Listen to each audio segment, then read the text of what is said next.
Hello there, Chris from GC Property Group. So I have several calculators for working out return on investment available for free on my website. So what this video is to show you how to use those calculators. So if you haven't already got those calculators, please do check them out at www.gcpropertygroup.co.uk. Scroll to the bottom and then it has calculators. Download that, then have it open and watch this video. So in this video, I'm going to show you how to use the calculator to work out the return on investment for buy-to-let properties. Please enjoy. Return on investment calculator. So what we've got here are three columns just for you to use if you're comparing, say, offer prices that you want to put on, or even the rental that you might achieve. It just enables you to compare some of those figures. So down the left-hand side here, we have got various different bits of information, some of which we need to provide as investors. Other stuff is provided as part of the calculator. The calculator works it out. So I'll go through them all. Most of them are quite sort of easy to understand. So the first one being is the house price. So this is the price that you will pay for the property. So in most instances, for example, if we pay £100,000 for a property, so that would then work out all the different parts here, which I shall go into.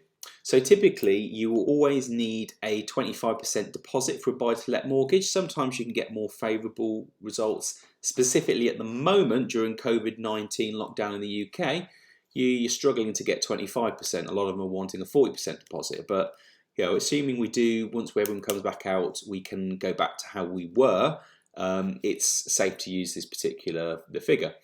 If you want to change it, you can change it up there by just changing that, for example, to 0.4. But I'm going to put it back to 0.25. So this is where you will put your expected rental. So if you're doing just a simple buy-to-let, if you get in touch with various letting agents, they'll be able to give you an idea of what rental you could get. So for example, I'll put here that it's £700 a month in rent.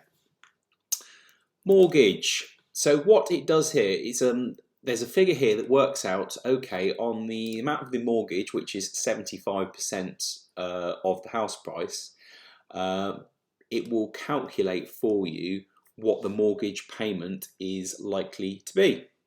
And it basically looks at that 75% ratio, and it looks at the mortgage rate. So at the moment, it's quite realistic to be able to get a 3% mortgage, sometimes even lower than that. But if, for example, the one you were getting was 5%, just put 5% in here, and it will do that recalculation for you. But I'll put it back to 3 for now.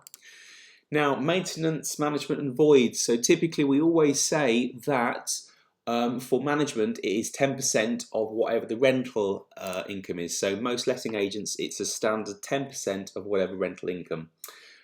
What I always say is as well is to add another 10% for any maintenance and void periods. So maintenance could be things such as washing machines stop working, so you have to pay for that.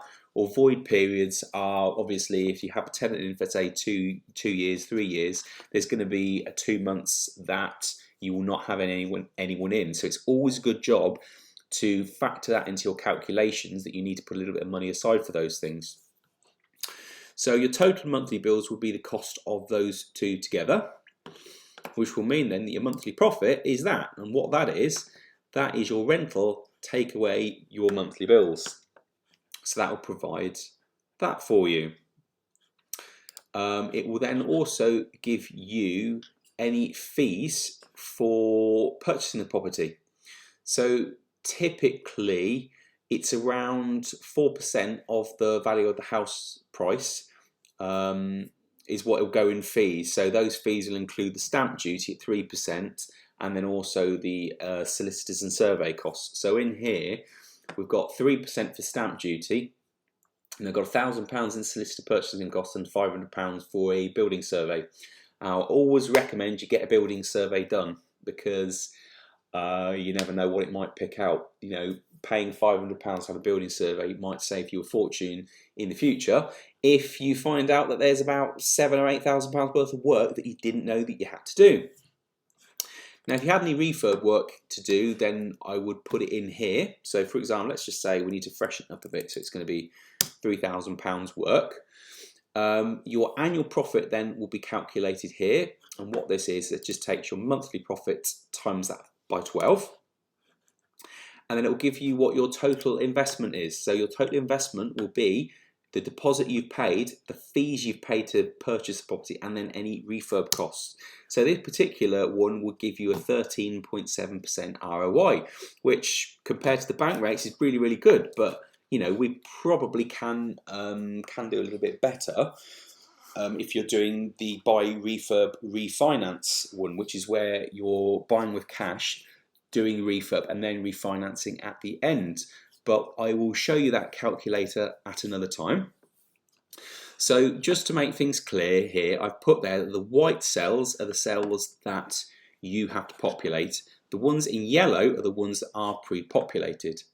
So just so you know, for comparisons, if for example, if I was able to get this property for £95,000, and actually realistically I could rent it out for £725, and say I still needed to spend £3,000 on it, that will give you the adjusted return on investment there.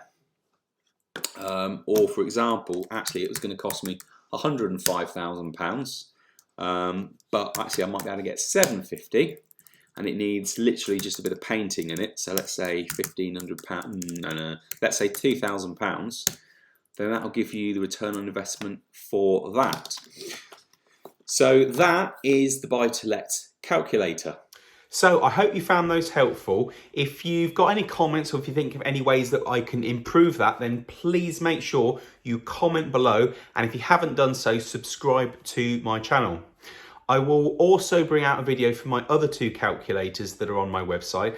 They are for a buy, refurbish, refinance and rent project. And also the other one is for an HMO. So make sure you check those out and the video guides on how to use them. Thanks, have a great day.